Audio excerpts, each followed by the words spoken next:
Dear students, translation के अंतर्गत past perfect continuous tense देखिए इसको। ट्रांसलेशन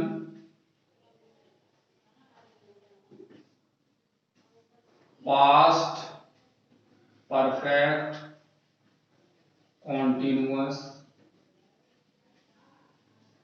टेंस, ठीक है। इसका फार्मूला क्या होता है? वही प्रेजेंट के आधार पर था, रहा था अथवा रहा था प्लस समय से, ठीक है। इन दोनों का बनेगा कैसे? हैड बीन डूइंग,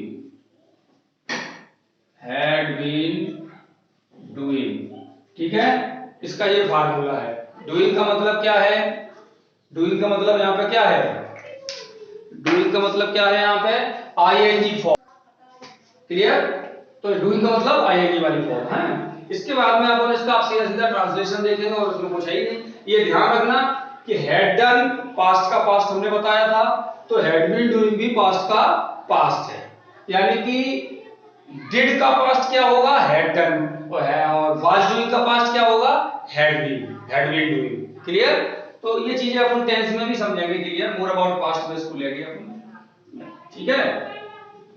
अच्छा, जिनको वर्ब की फॉर्म की परेशानी आ रही है उनके लिए अलग से प्ले लिस्ट में इसी चैनल पे वर्ब फॉर्म डली हुई है, जिनमें आपको याद नहीं करना पड़ेगा, केवल आप वीडियो देख लो एक बार, उन पर कागज का काम कर लें एक दो बार, उसमें आपको बहुत सारी फॉर्म तैयार हो जाएगी, ठीक है। बहुत सारे डले हैं, कुछ और भी डालेंगे हम उनको टेक्निक के द्वारा, आपको याद नहीं करनी पड़ेगी। चलिए देखिए, मोहन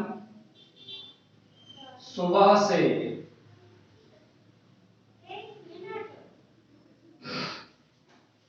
फुटबॉल खेल रहा था।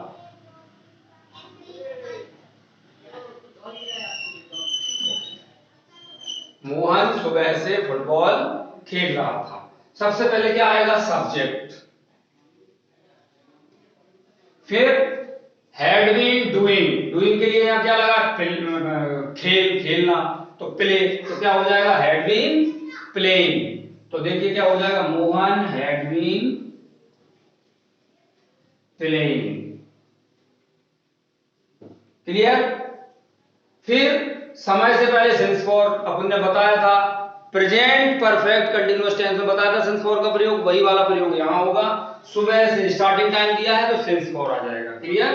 तो since morning, playing, sorry football object रह गया, फुटबॉल रह गया, फुटबॉल सिंस मॉर्निंग। अच्छा, इस टेंस में एक चीज ध्यान रखें, इस टेंस के माने हैड बीन डूइंग के सारे प्रयोग हैड डन के समान ही है, माने present perfect, sorry past perfect और पास्ट परफेक्ट कंटिन्यूअस का यूज है जो ट्रांसलेशन में या दूसरा भी यूज है वो बिल्कुल उसके समान है। अंतर केवल एक ही बात का है कि कंटिन्यूटी आ जाए, माने कार्य लगातार चलने की बात आ जाए तो हैड बीन डूइंग, और कार्य लगातार चलने की बात ना आ जाए, कार्य के पूर्ण होने की बात आ जाए, माने चुका था माने कार्य पूर्ण हो चुका है तो हैड डन आ जाए, ठीक है। तो यानी ये भी पास्ट का पास्ट है, ठीक है। जैसे मेरे पहुंचने से पहले राधा नाच रही थी, मेरे घर पहुंचने से पहले राधा नाच रही थी, क्लियर। तो अब इसमें देखो, से पहले माने बिफोर, अब वो डॉक्टर वाला स्ट्रक्चर जो हमने पिछले टेंस में बताया वो आप देखिए, हेडन वाला, पहले हेडन आता है कि नहीं? तो जाहिर सी बात है हैड बीन डूइंग पहले आएगा, माने पहले कौन सा काम हो रहा है? राधा नाच रही थी, ये पहले हो रहा है, तो क्या बन जाएगा? Radha had been dancing, Radha had been dancing before, मेरे घर पहुंचने, माने मैं घर बाद में पहुंचा हूं, तो before I reached home, reached home, इस तरह से। अब देखो हैड डन की जगह क्या आ गया, हैड बीन डूइंग आ गया ना, प्लस बिफोर और प्लस ये डिड वाला सेंटेंस है रीच्ड। क्लियर?